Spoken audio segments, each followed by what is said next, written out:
podcast. How's that? Come on. Let's do this. No.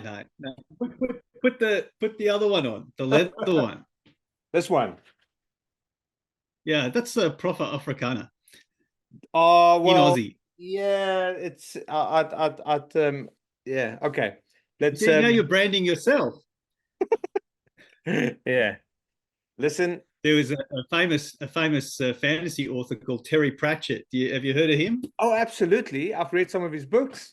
Just don't ask me which Yeah, ones. I've met him a few times, and he always had this same hat on, and it became part of his brand, I guess.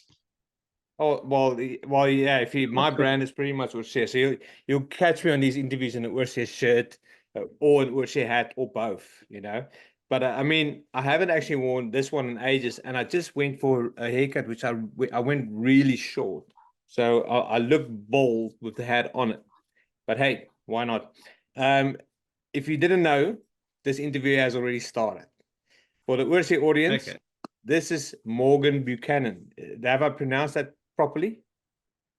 Yes, So and Morgan I try Grant. to Morgan bluff my Grant. way through some Afrikaans names. You're going to no doubt correct me on my pronunciation. You know, I've done a lot of interviews, and I've interviewed some really interesting and famous people. I mean, one of the recent ones is Nas Poet. I know your parents will know who he is because he's one of the most famous Springbok rugby players who ever existed. But I wasn't even that excited until I realized, until I found out, well, I'm going to get an opportunity to interview you because I'm a huge fan. I'm a huge sci-fi fan, and you are a sci-fi author. So I can just imagine, given enough time, we're going to go down the big rabbit hole of what is fiction and everything around it and the world and everything in it. But yeah, look, we don't have that much time. But first of all, I want to tell the Urshe audience, Morgan is South African born. Even though he sounds Australian, he was born in South Africa. Do you mind filling in the gaps? Where were you born? When did you come over to Australia?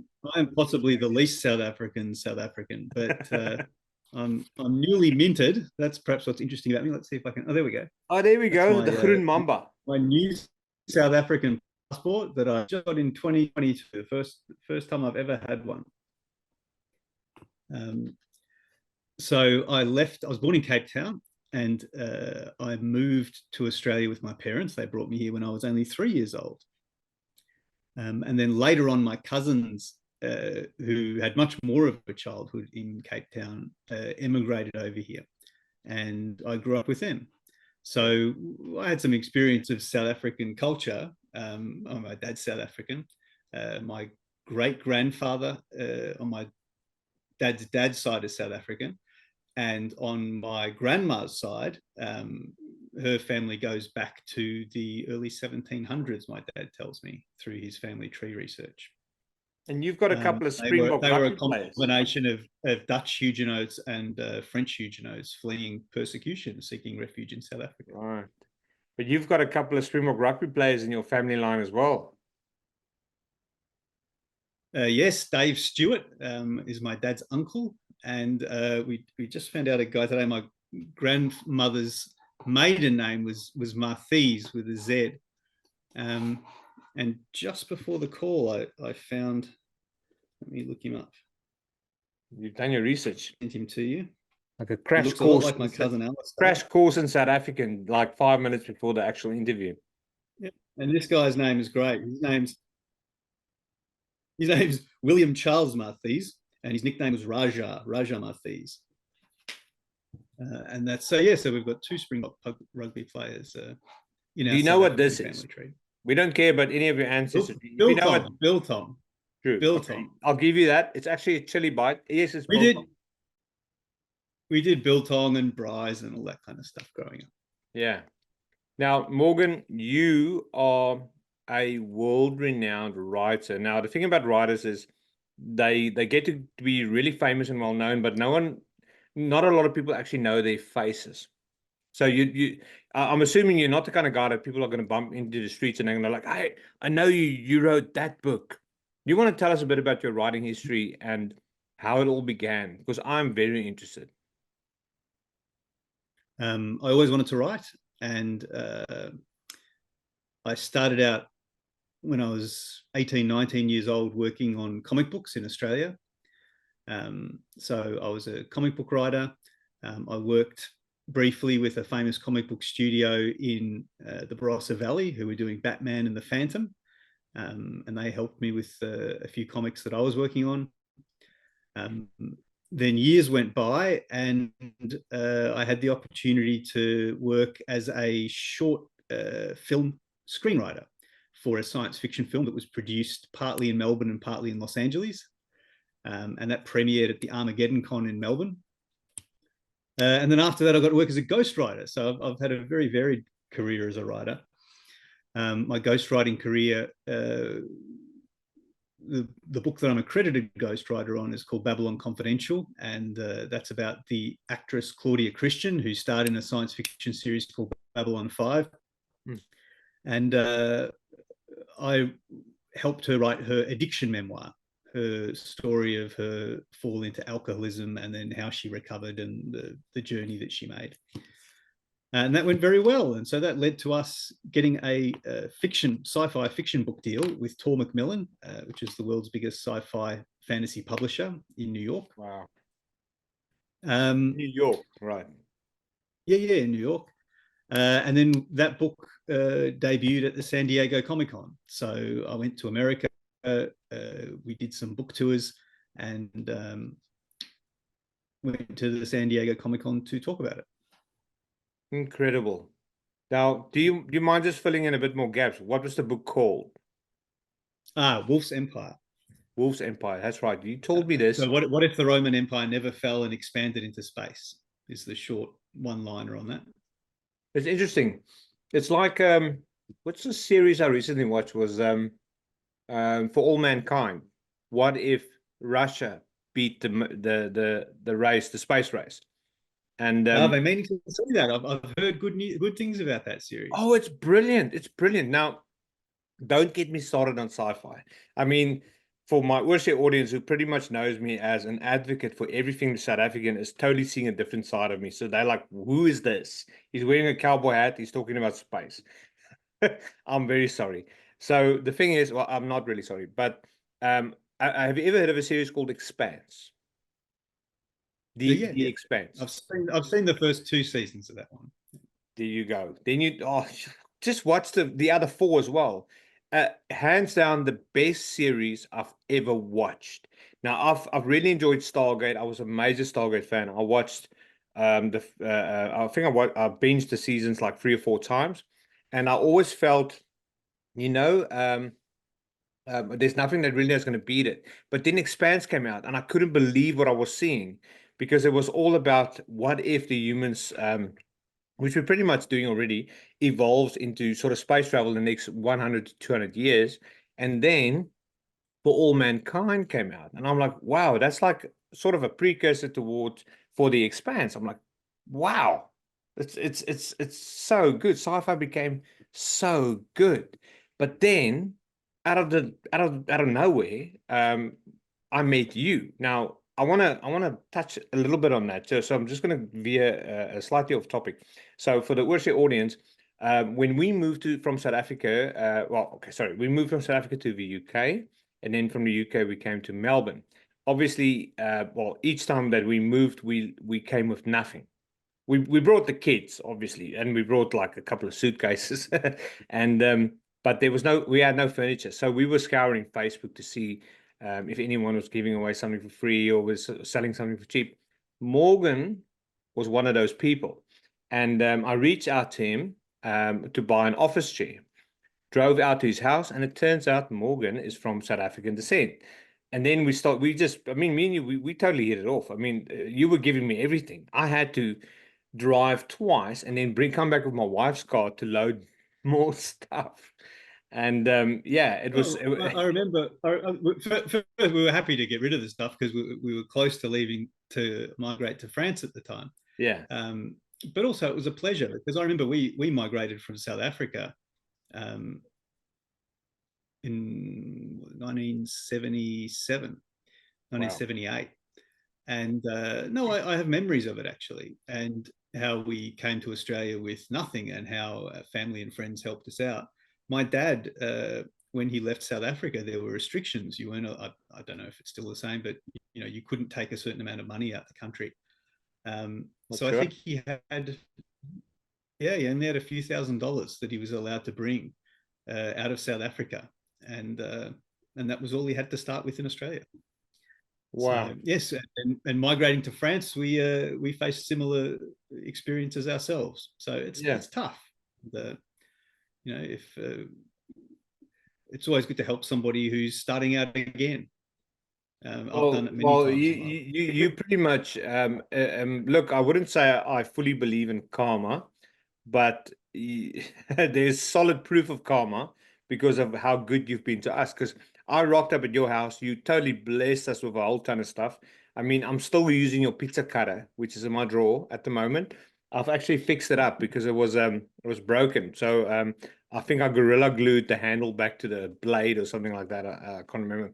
But yeah, so you then in return, when you eventually moved to France, you got totally blessed there with a whole ton of furniture yourself. Do you mind elaborating on what happened Well, there? just like you coming to Australia, we only took our suitcases with us to France, um, and we found ourselves in an apartment with no furniture.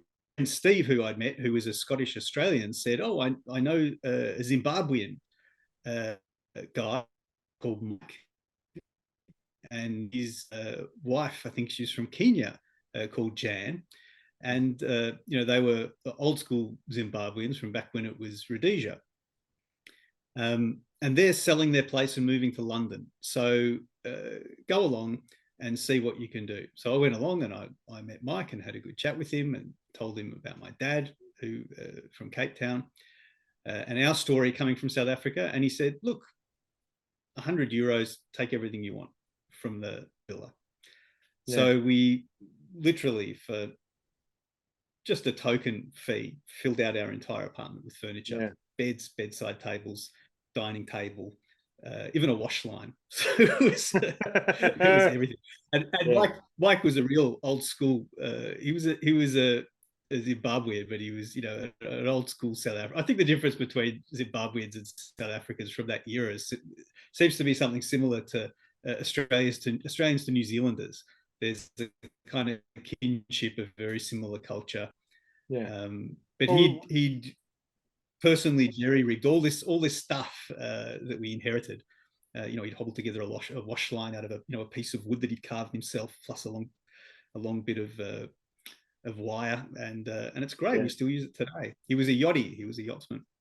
Yeah, now you'll find there's a lot of similarities between our two cultures. But I'm jumping a little bit ahead with the interview because there's a few things that happened prior to that which I'm going to be coming back on. But yeah, so my point is, I met a fellow sci-fi lover, and it ended up you left Australia to go and do something that, yes, you were still writing sci-fi, but you were endorsing something different. And now we had a coffee a day ago, and I had some time to ponder on what we were talking about and everything. So you were like promoting like cookbooks and self-help books and those sorts of things. You want to elaborate a bit on that, on what sort of business that took you over to France, and how did you first of all sustain yourself and survived in a different country, just having your talents and your skills to rely on, and how did your children adapt? Coming from Australia, which is it's probably the nicest places, one of the nicest places to live, and now suddenly you're in Europe, where it's cold, it's wet, it's miserable, if I may. Well, we moved to the French Riviera, so it wasn't too bad weather-wise. Never mind, scrap all of that, scrap. We moved to the French Riviera. We had no work. We just went on a chance. I had a British passport through my mum, who's Scottish, and we were able to go just before Brexit came about. So if you were there before Brexit, you were still counted as European, so you had right of residence. and if you're there after Brexit, then you have no rights at all. So we'd always wanted to try life in Europe or France, and so we just packed up our 5 suitcases and jumped on a plane. Yeah. We packed up 6. We had a suitcase more than you did. Now, elaborate a little bit. You got there, and then what? Well, I guess this is one good thing about coming from an immigrant family, is you just immediately set to work establishing yourself, creating some form of industry so you can survive. We had no income. And so I established myself as a édition de livres, a book publisher. And even though my French is not particularly good, I could still run a publishing business in France, but the actual publishing business is in America. Right. So I have a business called Floating World Press. We do inspirational memoirs, cookbooks, self-help, Eastern meditation, yoga, Tai Chi, things like that, things that are of interest to me. And I've been running that for the last few years from France, but with the books being published and distributed in America, as well as continuing my own writing career. That's incredible.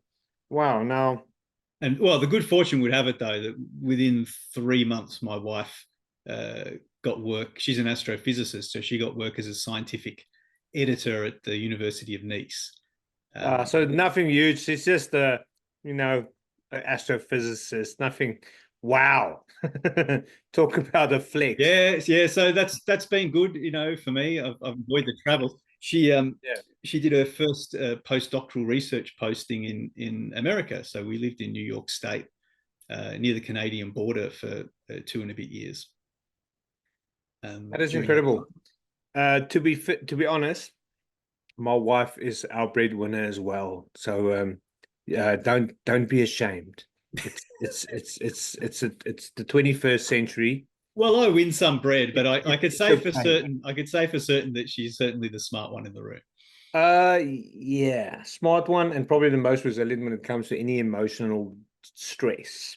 She knows how to hang on because of the nature of her work. She works with children, and to be on a serious note, families that goes through that just gets it tough. She sits with them and helps them through it, and all those things. And it's something I can't do. I mean, I cry when there's cartoons on the TV and something sad happens. I'm in tears. I can't deal.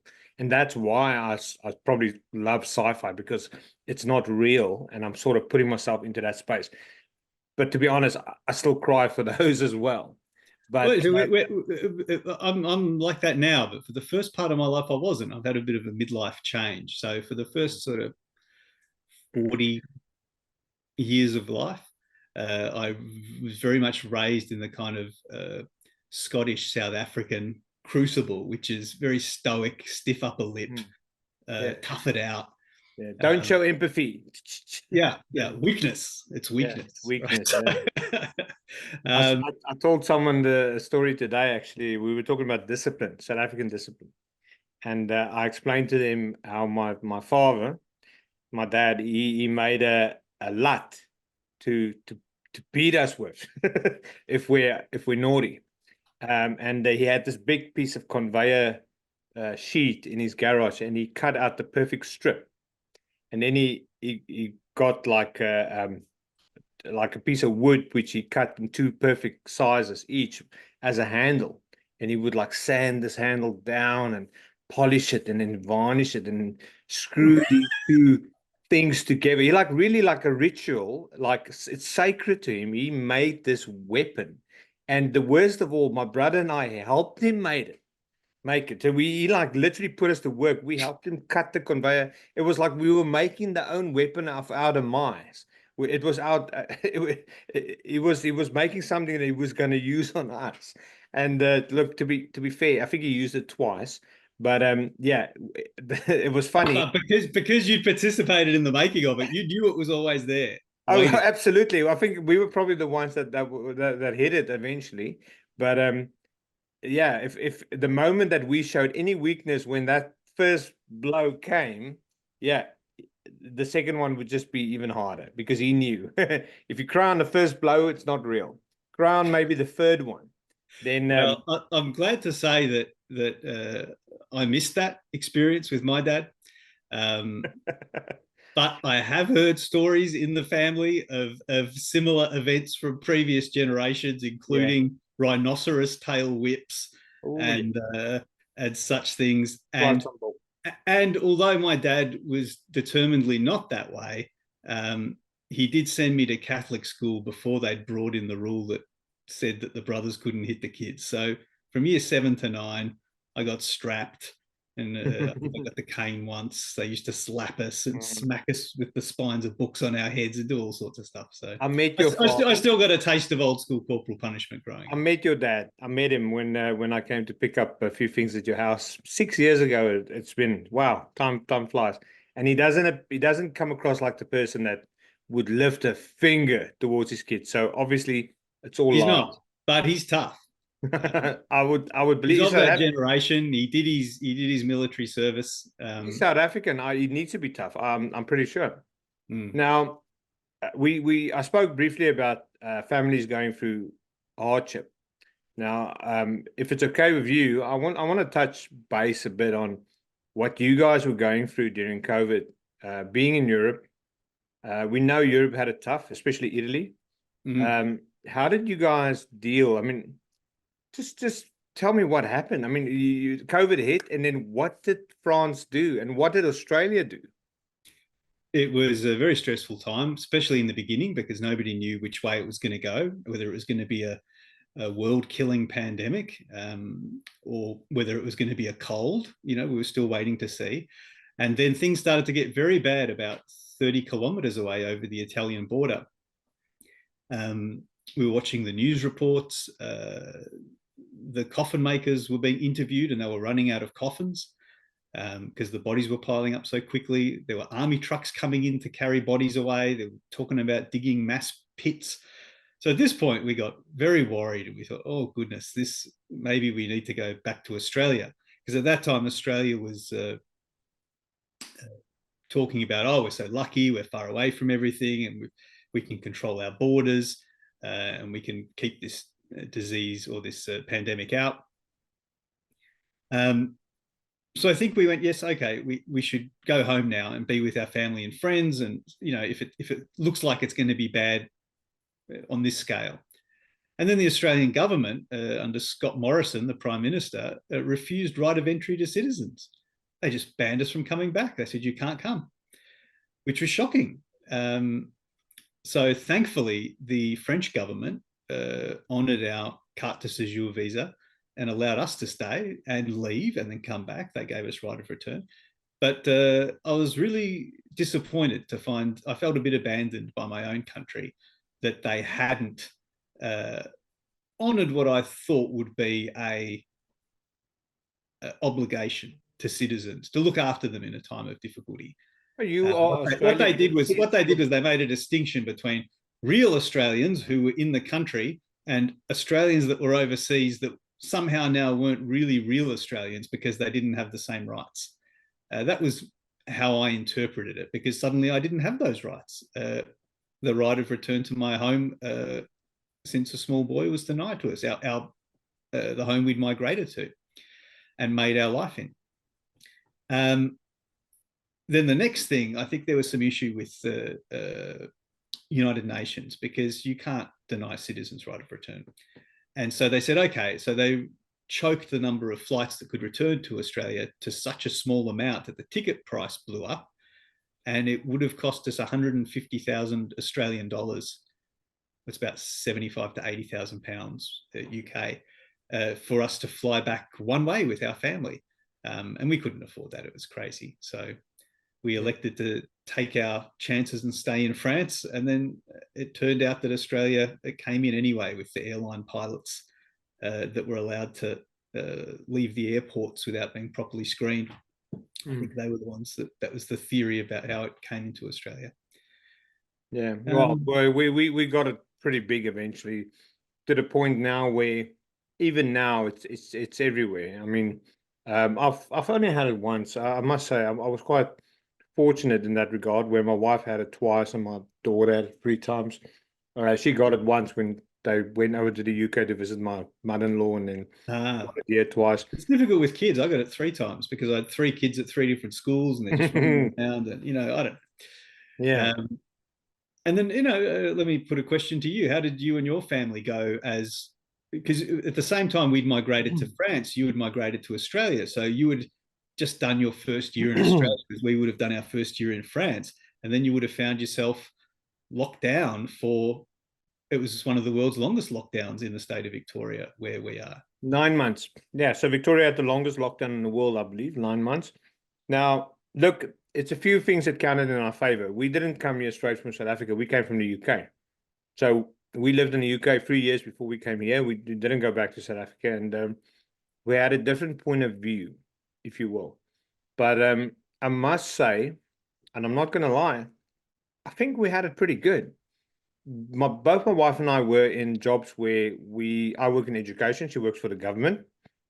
She actually worked for DHHS at that time. We were enforcing the COVID laws. She wasn't part of that team, though. She was part of the child protection team, but still, they were pretty much needed during that whole period. So was I, because I was the IT. I helped set up the e-learning and everything during that period. So we got it pretty well. I mean, we were allowed to go to work. We were allowed to go shopping and all those things. Well, pretty much like everyone else. But Do you know what I thought your answer was going to be? I thought you were going to say, we were stuck in our house for 9 months, unable to leave, and that old Afrikaner spirit where you can't even see your neighbor's chimney smoke and you're left alone, got me through it. well, did you find any of that? Like there was a kind of pleasure in the isolation? well, look, my wife will probably have a completely different story, because she hated COVID. She hated being stuck and being told you're not allowed to go anywhere. But the Victorian government did a lot for the people that was here in order to make it bearable. That said, my neighbor was a cop, not any cop. He was a station sergeant, so he was managing 40 other police officers, and he was just cruising through it like crazy. And we obviously got pretty close, because we were still allowed to sort of mingle, as long as we don't any of us had COVID.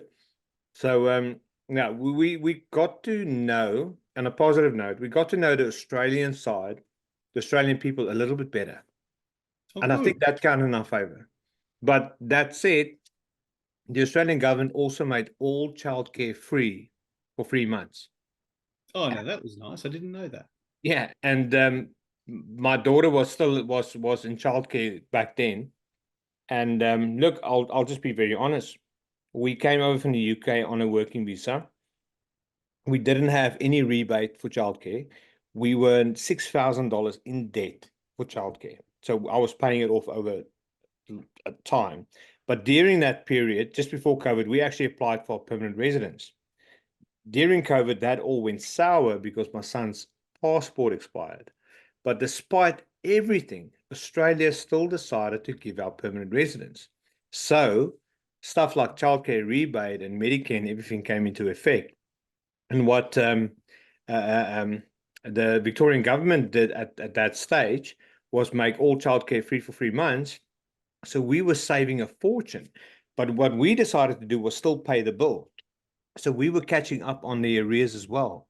So I'm very sorry. I just can't complain, but it doesn't mean I'm not upset with what you were going through, because no, but I've got a heart for other people, and your Well, children. it was, in the Your children beginning, are we were a bit Australian. They upset were because supposed to be. there was a kind of, the German word Schadenfreude, this kind of shameful joy that, from my Australian friends are like, oh, we're all safe. We're in the bubble of isolation and the rest of the world's burning, and I kind of felt a bit of that shameful joy. And I thought, oh, that's not nice, because I'm on the other end of it. I thought about you often. I told Oh, you thank you. yesterday or the day before. I thought about you often.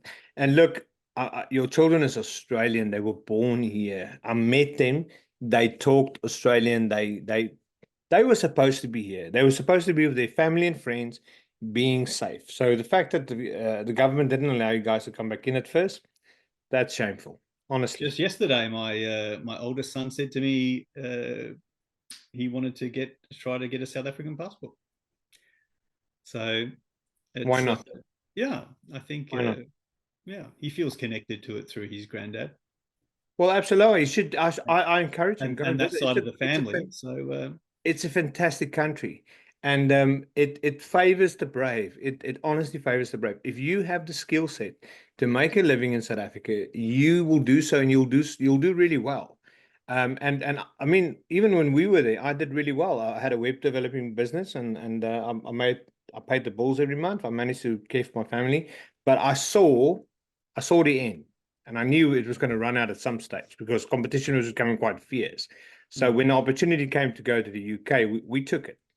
So we for sure. And the most common question I get about my South African passport, especially from other South Africans that I meet, is why. You know, if you're already an Australian citizen, you've got a UK citizenship, and you don't live in South Africa, why bother?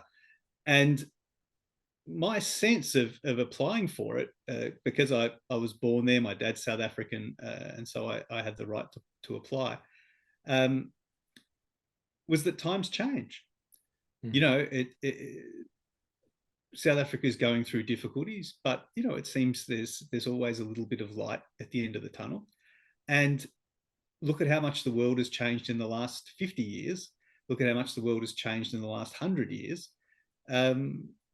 Maybe it's worth keeping a foot in the door, so to speak, to keep our connections with South Africa and wait for a time when the world changes again and see where South Africa is then. Because, you know, I feel a connection to the culture through my family, and we still have family over there.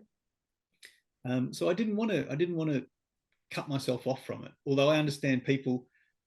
On the other hand, when my dad migrated here, he didn't go back to South Africa for 25 years because it was a total commitment to come to Australia and build a new life. Well, it is expensive, but the thing is, we as South Africans, we are voyagers.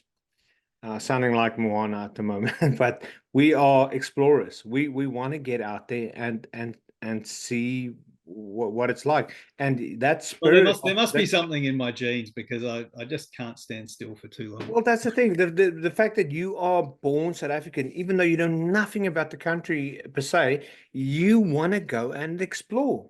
And that's what you did. You just showed me you've got the green mamba. That's what they call it. It's the green mamba. You've got it in your hands. You want to go and explore South Africa. When are you going? Come on, give us a date. Next week? Probably no, but I'm itching to, and it bugs me because my good friend in France, Steve, who's a Scottish Australian, he has a South African girlfriend, so he flies down to Cape Town all the time to catch up with her. South African woman has a way of getting foreign men to just come to you. Well, they have a great relationship. You know, she comes up to see him, he goes down to see her, and it's actually friends to South Africa. Is, you know, you're just heading directly south. I can tell you it's out of fear. He's flying back to South Africa because he's scared. He's scared of what she's going to do if he doesn't. I don't know. They seem happy, and he enjoys his time in South Africa. So every time he comes back, I feel a pang of jealousy, and I think and there's family there I need to catch up with as well. And I'll definitely give you some tips. Look, I'm from Cape Town myself, so I would always recommend Cape Town above everywhere else. Although, funny enough, most of the people that South Africans that I've met here in Australia, they're either from Joburg or Pretoria. It's like, maybe, Pretoria's great. So Johannesburg is great. Well, quite frankly, I don't know much about it. But yeah, I'm pretty sure there's great places there as well. But look, I'll recommend you go down to Cape Town, you get a tour guide, you head down to the garden route, and you do the tour right up the coast. Oh yeah, yes, the garden route looks great. Yeah, it's beautiful. It's wonderful. It's where the mountains meet the sea.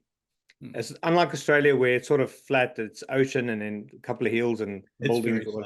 It's the mountains basically goes down right into the ocean. It's incredible. It's beautiful. And we miss it dearly. Now, when we moved to France, everybody says to us, "Oh, the French Riviera, you can swim in the beach in the morning, and then in the afternoon you can be in the ski fields." Which is true, because it's 45 minutes, 40 minutes to the ski fields from my house. incredible. But what they don't tell you is that for every meter of ground back from the Mediterranean, which is like a big bowl, it's very flat.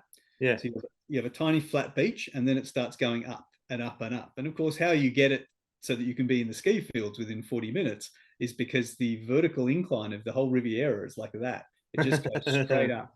So when you get back to Grasse, where we are, you have to be like a mountain goat. Everything's just stairs. It's little cities built on extinct volcanoes. We just stairs everywhere you go. We've watched a couple of stories about the French Riviera. My wife's traveled, she's been there, so she always like, well, we need to go there and everything. Well, I've got a question. There's a lot of South Africans on the French Riviera. I run into them all the time. Really? Right. They're all hiding from the tax man. What are they doing? Everyone on the French Riviera is hiding from the tax man. What's the famous expression? It's a sunny spot for shady people. I love it. Excluding myself, yeah. Yeah, no. I've met you. You're great. You're honest. I don't make enough money to dodge the tax. Yeah, true. You have to be really rich to do that. Now, as a South African expat who is actually, well, you weren't born here, but you've been here since you were 3 years old. Is there any South African traditions that you guys still practice today that you technically can't remember from South Africa, if you know what I mean? I don't. So do we? Well, I remember when for the first, I don't know, probably 10 years, because my cousins came out a bit later than us, but then we would get together quite often and have barbecues or braais. Yeah. All the time. It was a big family event growing up. And, then we had biltong and all the other stuff. My aunt would bring that over and make sure we all walked around sort of gnawing on it. Yeah. But, that's, we have regular family gatherings. I think much less so since COVID, I must say. We must reignite the tradition again. But I think it's a very family-oriented culture. Everybody connects together. Everybody works together. My dad, I'm staying with my dad here in Melbourne at the moment. His cupboard's full of South African food. So I have Pro Nutro in the morning. We've got all the boxes of Pro Nutro. Oh, wow. We've got Oma rusks, all the different kind of rusks in the cupboard. I don't know where he gets them all from. I think there's a South African shop somewhere in Caulfield. There's one in the Caulfield one I know pretty well. I know the owners, but there's one in Cranbourne. You should tell him. It's not that far from where you guys are. He gets biltong. He gets all sorts of stuff. It's like a South African supermarket. Wow. Well, is he there? You should bring him into the video. Yeah. Well, you should do a separate interview with him. Yes, he's much more South African than I am. Oh, well, look. He can tell you all about the old days and how it was growing up. I'm pretty sure he is very, very interesting. But this interview is about you. Now, since the day that I met you, I had a huge interest in the fact that you're a self-made person. I mean, you've published books. You've packed up your whole family. You moved across the planet and back again, and you're still plowing forward. If there's any advice you can give other, and I don't want to focus this on South Africans alone, because there's people, Australians that's struggling with the same sort of things, where they want to go abroad, they want to travel Europe. If there's any advice you want to give them before they make the decision or during that decision, what would that be? What would it look like? Migration? Well, about migration, about just exploring. If they just like going on a working holiday per se, if like for a couple of years abroad, what would your advice be to them? Things that you've learned that you should do or should not do? I would say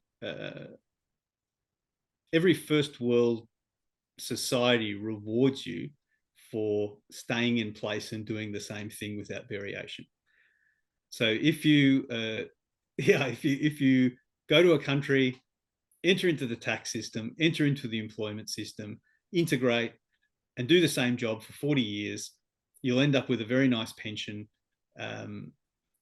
and life will be steady and easy. But if you're like me and you've got itchy feet, and the thought of having, you know, in Australia, it's very easy to end up with $1 million pension with your superannuation contributions that are taken out of your salary.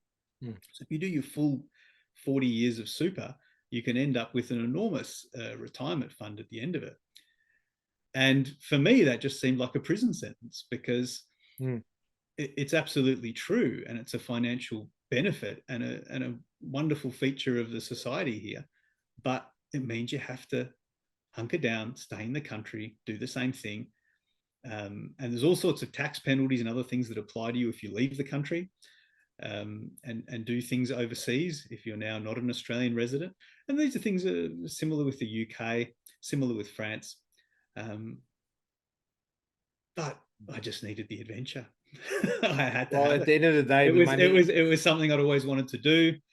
We lived in America, and then we came back and had kids, and then I was just itching to get out again. And I wanted my kids to have a second culture and a second language.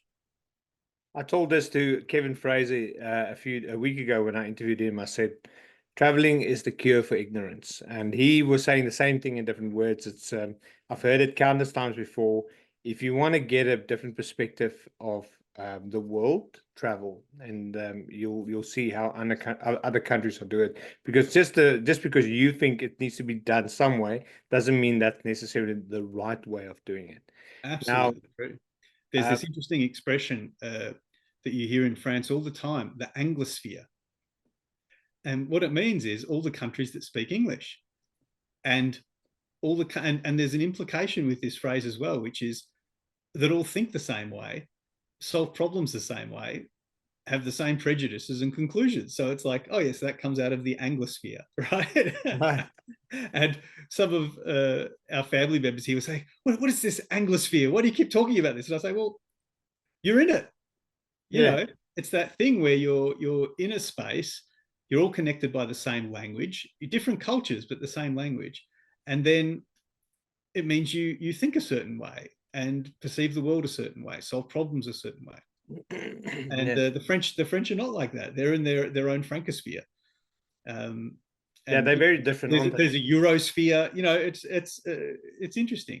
And maybe you get this as well. You're bilingual with your Afrikaans and your English. Do you find that gives you I remember a spiritual teacher of mine once said, you know, you see more. You know, God's given us two eyes. You see more clearly when you can hold two things in focus at once.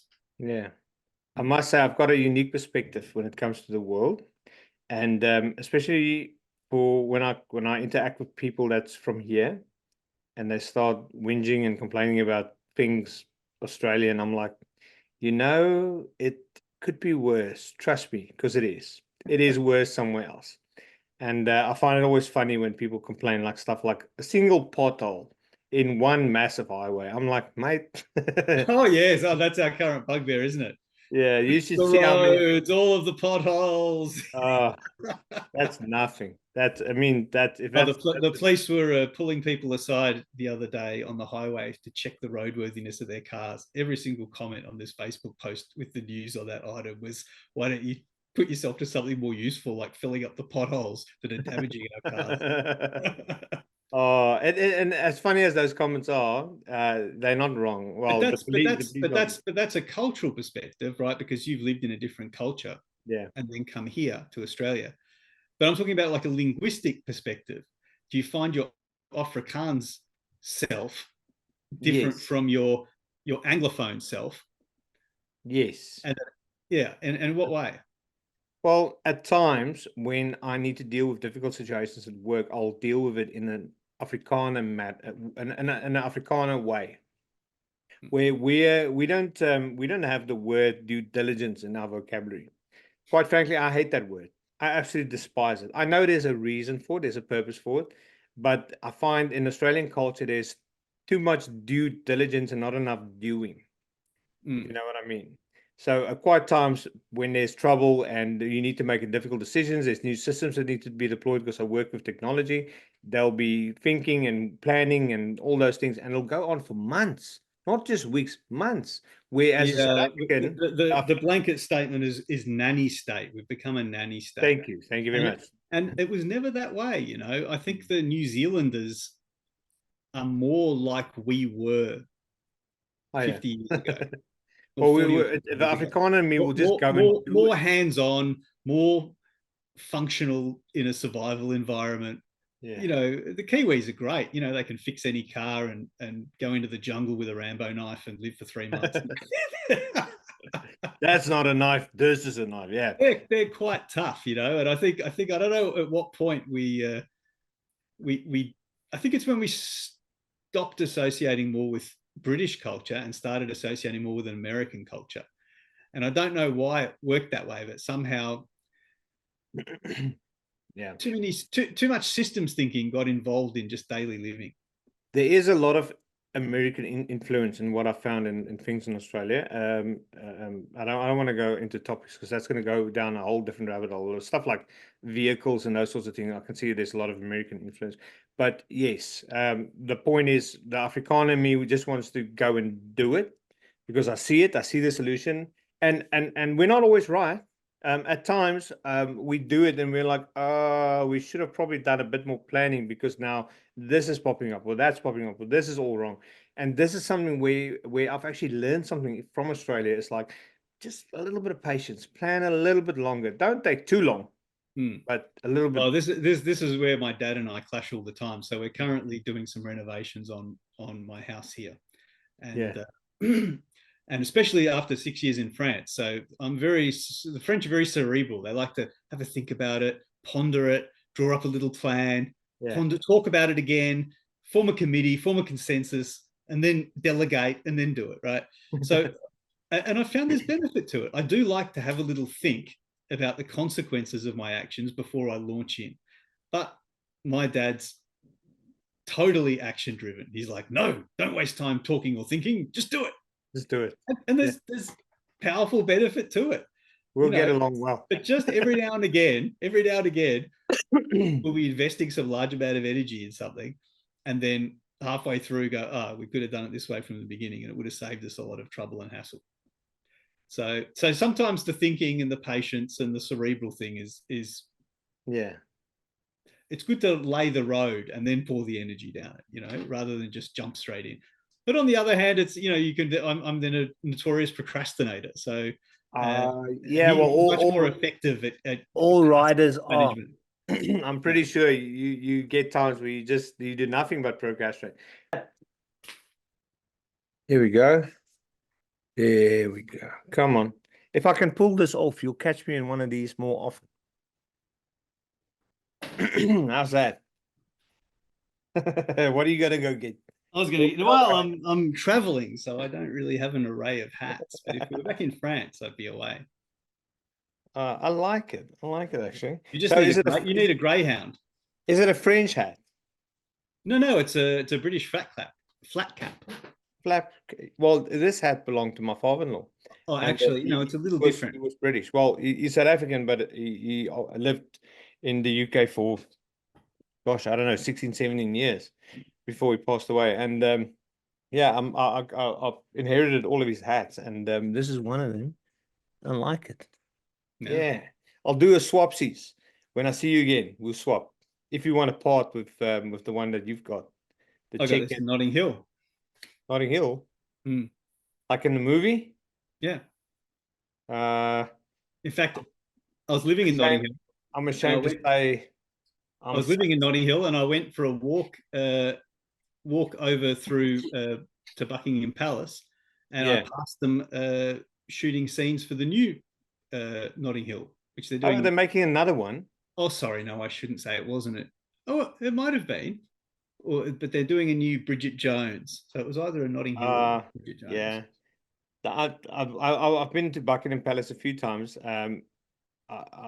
We actually drove past it on a Sunday once because you're allowed to drive into London on a Sunday because they don't tax you on congestion and those sorts of things. So we did the whole tour through London, and we went past Buckingham Palace, and it was incredible. I really enjoyed London. I tell And you, I thought of you when I was at Buckingham Palace oh because yeah, they have these pillars out the front of Buckingham Palace, around the sides of it, for each of the colonies. There's a giant one for Australia, a giant one for New Zealand, a giant one for Canada, and a giant one for South Africa. And I wow. thought, oh, I should send that to Stephen. And then I thought, maybe he wouldn't appreciate that because he's on the because Uh, he's I more associated with the Afrikaans side, and then I there's all would. that horrible stuff about how the British treated the Afrikaners, which is quite Well, really horrific. well, let's talk about that then, since you brought it up. So I did think of you seeing that, and then I thought maybe you wouldn't consider it appropriate, or so cunningly. Now, let me tell you about these bloody British. I'm just kidding. I'm quite fond of them, but um, so I'm a history fanatic, and I did really well in history. It's the only subject I got an A for, and we moved over to the UK, and we lived in a little town called Aldershot, which is a military town.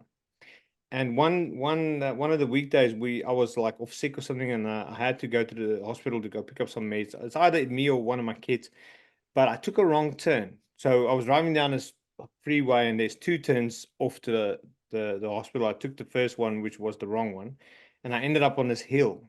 So I had to do a U-turn and come back. But on this hill, towards the sort of left, was a statue of a soldier or something with a gun and whatever. But the words underneath, I'll never forget. It was written in large letters. It was said, "This statue is dedicated for now hear me out. This statue is dedicated for the brave British soldiers who gave their lives defending their country in the Anglo-Boer War."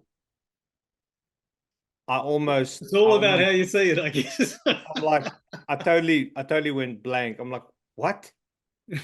You invaded. We were like having a peaceful braai. We were like visiting our neighbors, and suddenly you showed up out of nowhere.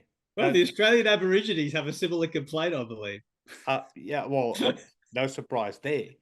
But I was shocked. I was offended, and I wasn't even alive during the Anglo-Boer War. Mm. To be honest, I don't even think my grandfathers were. They came from Germany.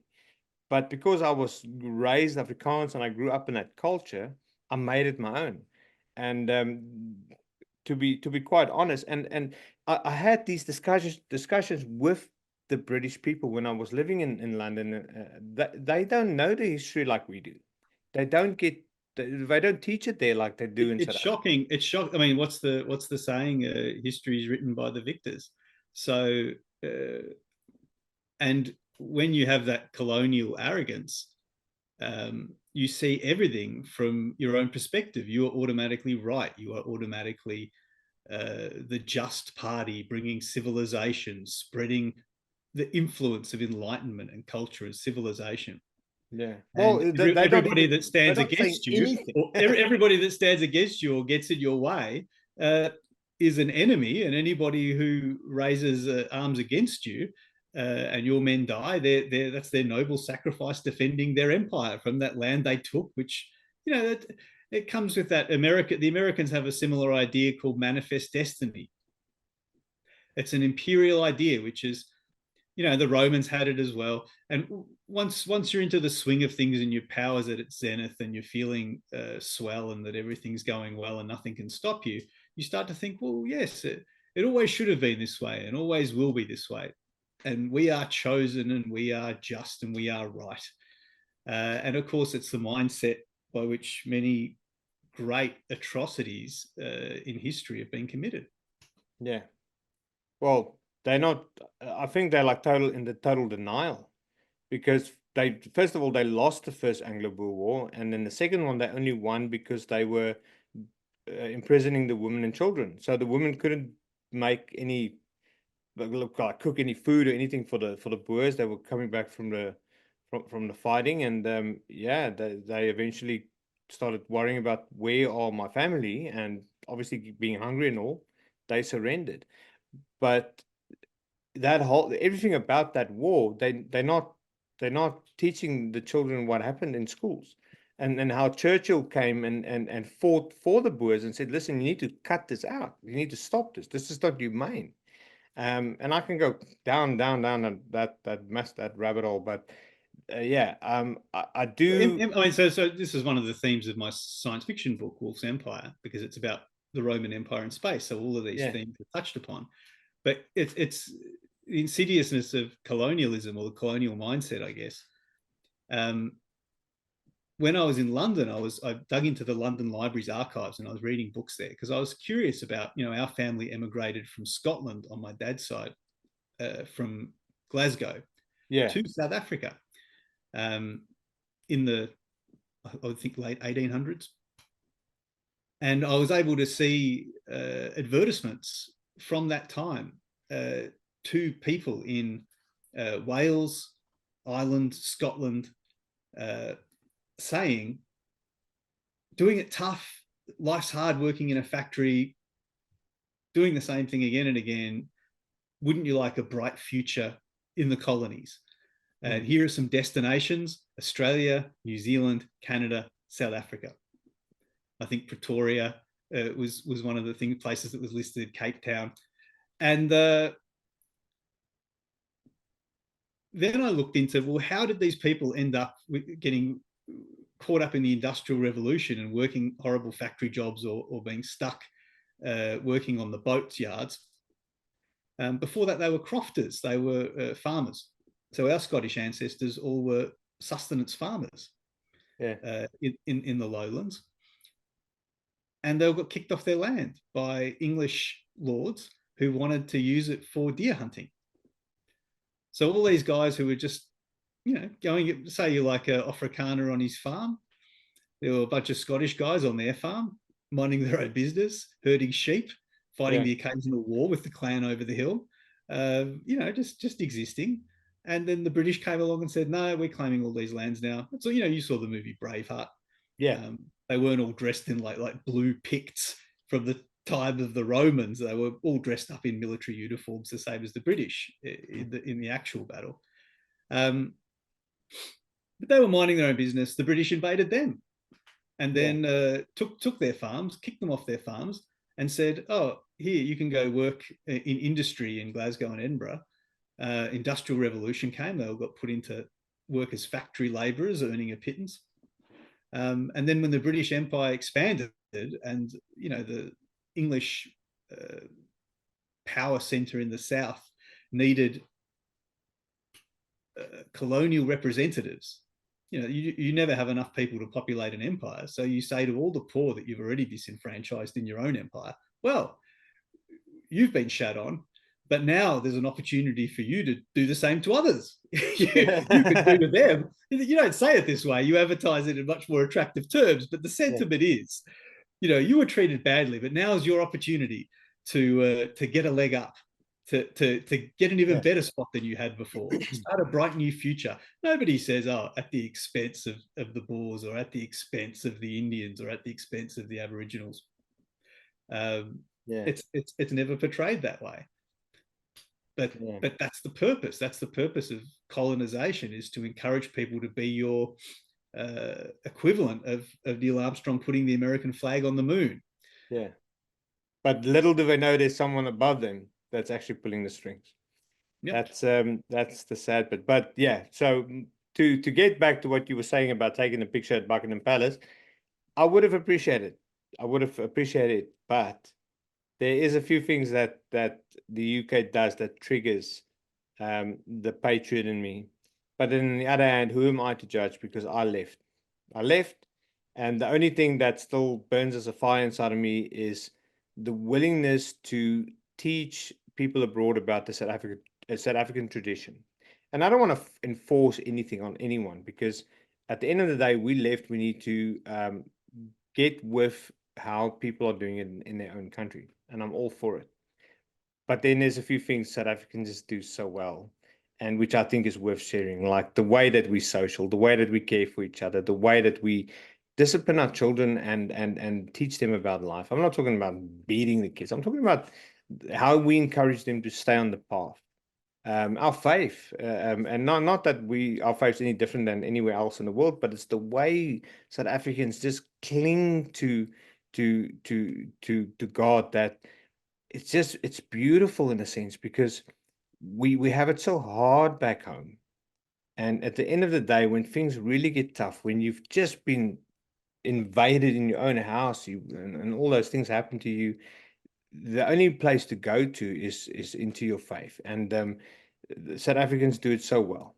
And I haven't seen it anywhere else in the world. I just haven't. Well, I must say, you know, I think Australians have a reputation for being some of the friendliest people in the world. And I think South Africans rival them, and they do it facing so much more adversity. So Australian life is relatively easy, I imagine, for anybody compared to, like, I had a cousin who's the same age of mine, actually has the same birthday, and my middle name, Grant, is his first name. And it's kind of unusual because we have these kind of parallel existences. He'd stayed in South Africa, he'd gone and done military service, and then he'd gone and got work, and you know, and then emigrated to Australia when he was in his 30s. He married an Australian woman and came over here. So it was surreal meeting him, because it's like, oh, this is what it would have been like had I stayed. Have you stayed? Yeah. Mm. I almost went to army actually in South Africa. My father stopped me like a month or so before I was supposed to deploy. Otherwise, I probably would have ended up like most people in my family. You go to the army, and then when you come back, to join the police, and that's life. And even though it sounds honorable, something with a lot of the police officers back home, something happens to them where they become numb on the inside for anything, because what they deal with on a daily basis and what they see changes them. They face a lot of stress. You can't survive it easily without building a thick wall. Yeah, what's that song? You know, Aaron Lewis, Stained. He's a lead singer for a band called Stained, but he also does country. One of his vocals is, "War has the ability to change a man. Whiskey has the ability to change you more." Because you start drinking whiskey, because I don't want to give you the punchline the way you know what he's. I think I got the gist of it. Yeah. You got the gist of it, yeah. So that's pretty much what happens to a lot of the police officers back home. And I'm not talking for all of them, because my family are all police, and they're good people. They've managed to stay on the right path. But yeah, I'm glad I got out. I'm glad I got to be exposed to something completely different, which then took me on a road where I met my wife, and she pretty much said, "Well, let's go and explore." And I didn't want to go, because I lived in a beautiful little town next to the beach in South Africa. Every day was a holiday. And before I knew it, I was climbing off at Heathrow on the airport and seeing the world for the first time, really. Oh, well, a good partner, a complementary partner, makes all the difference. You know, they give you courage if you're lacking it, and you give them courage and strength in places where they're deficient, and that's a good partnership. I have a similar relationship with my wife. Oh, but I was going to say, so coming back to the beginning, I was raised with that kind of, you know, Scottish sort of Calvinist tough approach, and then from my mum, and then the stoic sort of stiff upper lip from my dad. But then, yeah, about 40, I changed, especially as I came into myself more with my writing. I found myself getting more emotional and having kids, like my kids starting to grow up. Yeah. And then you have that inevitable realization. I had one anyway. I think most parents do. I remember I'd watched an amazing film by a guy called Tarkovsky, a Russian director, called Ivan's Childhood. The ending of this film is so moving. As you can imagine, it's Russian. It's a Russian ending. So just imagine the worst thing you can, and there you go. You know, Ivan's childhood doesn't go well for Ivan. But yeah, it was so moving. And then, you know, that thought of my own children's mortality. You know, I will die, and then one day my children will also die, and the inevitability of that. Because as a parent, when you have babies, there's a kind of, they have an eternal quality to them, but a quality that in which they'll never end. Children are so filled with life. They're like little beams of energy. And then I had this realization, no, they too will end.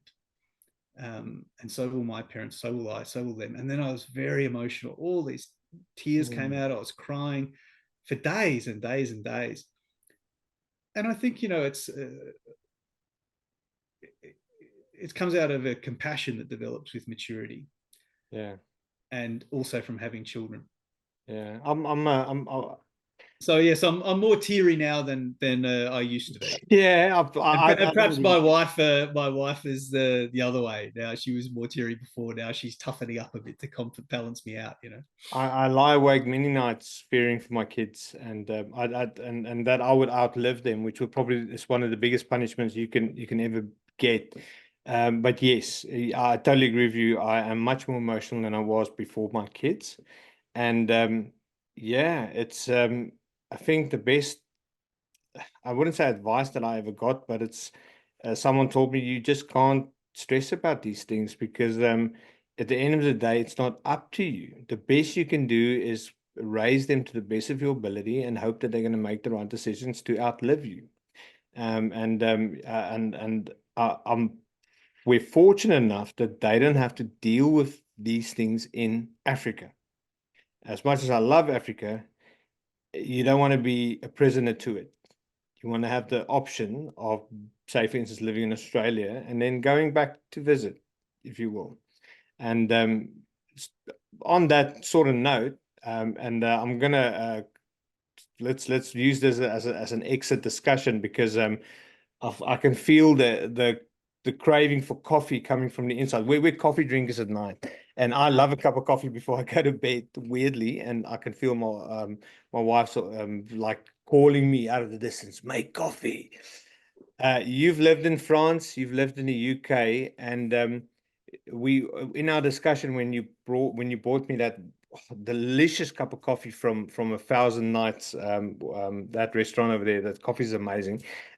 You mentioned about how things are just falling apart in the UK and how you found Europe better as an expat to go and live. Do you want to elaborate a bit on that? It's just so our share audience can maybe benefit from what it is I'll talk about Australia quickly. In the 70s, I think we copied, as we often did back then, the UK in socializing a lot of systems. So the NHS was born in this period after the war in the United Kingdom.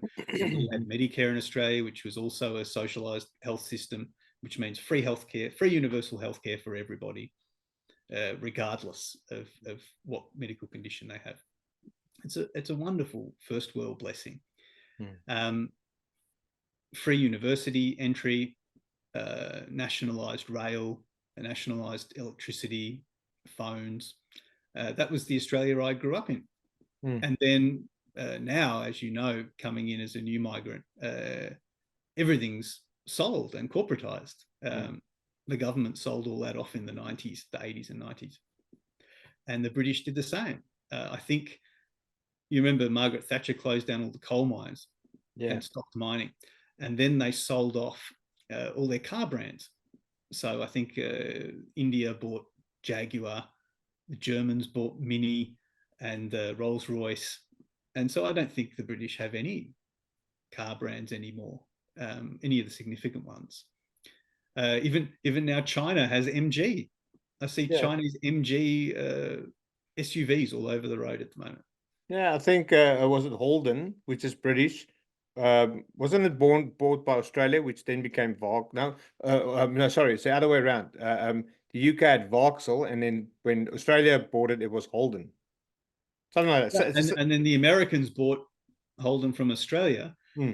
And then when the Australian government wouldn't subsidize the car industry here anymore, the Americans shut it down. So there's no Holden. The Holdens are an iconic Australian car, and they're all made in America or overseas.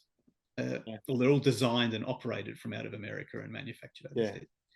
Anyway, the point being is that as these social controls have moved out from the UK and Australia, when times get tough, the people at the bottom of the pile are really doing it harder and harder. I've never been more shocked that when I came back from living in America and was seeing beggars on the street in Melbourne, people begging for money. Never seen that in my whole life. And I came back from France. I was probably from America. I was 32, 33.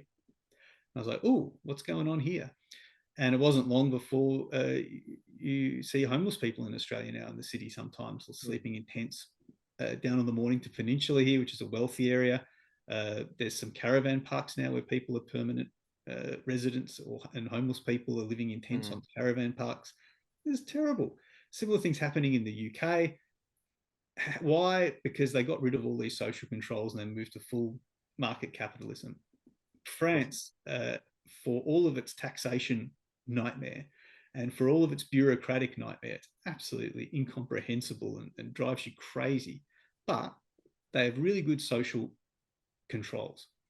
So the prices of houses are regulated, so they can't go up too much and be unaffordable to the average citizen. That's great. There's very little homelessness for citizens. You see homeless refugees, but they haven't got papers. They've just recently arrived. They haven't entered into the services yet. Yeah. And once we were in the system, we had access to free healthcare, top quality free education, and there's many state subsidies. All of the food at the moment is in England and Australia. The cost of living for food is skyrocketing. Yeah. I just listened to the South African radio before our interview, and I heard Bruce Whitfield on the Money Show.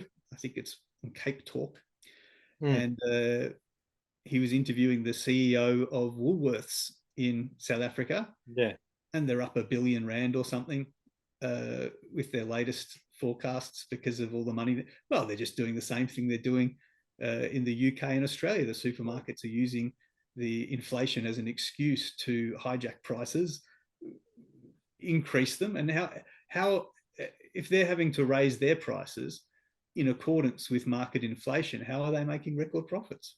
Exactly. They should be making the same profits as before, right?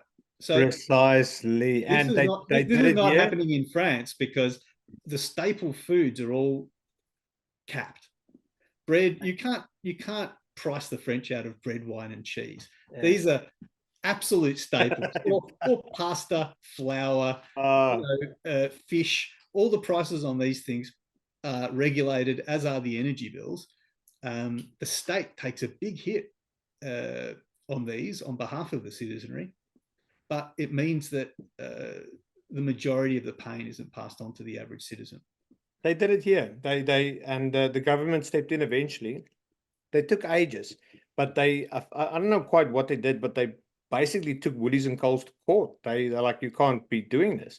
And next thing you know, prices are going down again. I'm like, well, that just makes me more upset. It makes me more. Yeah. Why did you put it up in the first place then if you didn't need to? It's for they need to keep the shareholders happy. They're looking for those profits. And the businessman inside of me. I think the other word you're looking for, Stephen, is robbery. Yeah. Yeah. There you go.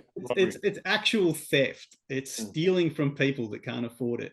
To line your pockets during a time of crisis. I think it's disgusting.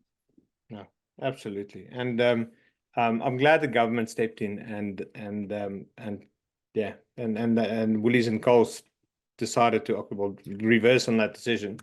But then again, if I was the government, I would go in even harder now, because that means they've got months of profit that they should actually technically repay in some other way and discounts elsewhere. But yeah, so just to wrap up the UK quickly. Sorry. So the NHS, the Tory government, has been bankrupting that for years because they want to bring in an American style model where everybody has private health insurance. So they've done a good job of that. It's really, really on its last legs, the poor NHS. And there's a real separation of wealth going on. So the wealthy class in Britain, I think there's an element of wanting to go back to the good old days where you have your giant manor house in the country. Well, they still have it, but now they have the inconvenience of having to show it out to tourists to help pay for the repairs and the upkeep of these grand houses. Whereas in the past, they could just shoot anybody that came on their territory. And then they had under butlers and a butler who managed the 7th serving spoon. Or, they want to go back to these glorious days, and you do that basically by destroying the middle class. Yeah. Destroy the middle class, you create an impoverished class of people who are desperate to survive and will do anything.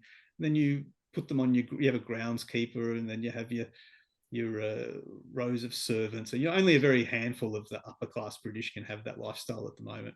Whereas before, most of them had it in that upper circle, and they all used to go around touring each other's houses and having a great old time.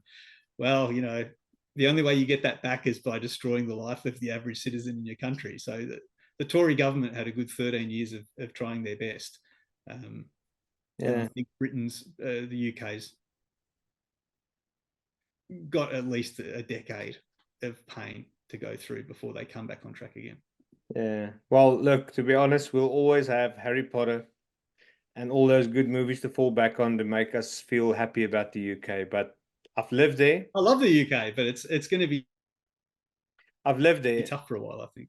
I lived there, and I've got a couple of great memories, and I made some great friends. But I knew it was time to get out. But look, it's one thing about coming from South Africa. We know what it's like to have it worse. So it doesn't matter where we go. You can stick us into a small little hut in the Middle East, and it'll probably still be an improvement on some of the things that I've dealt with in South Africa. Not everything. I do miss the good briars. I do miss my friends, and yeah, family. I do miss family.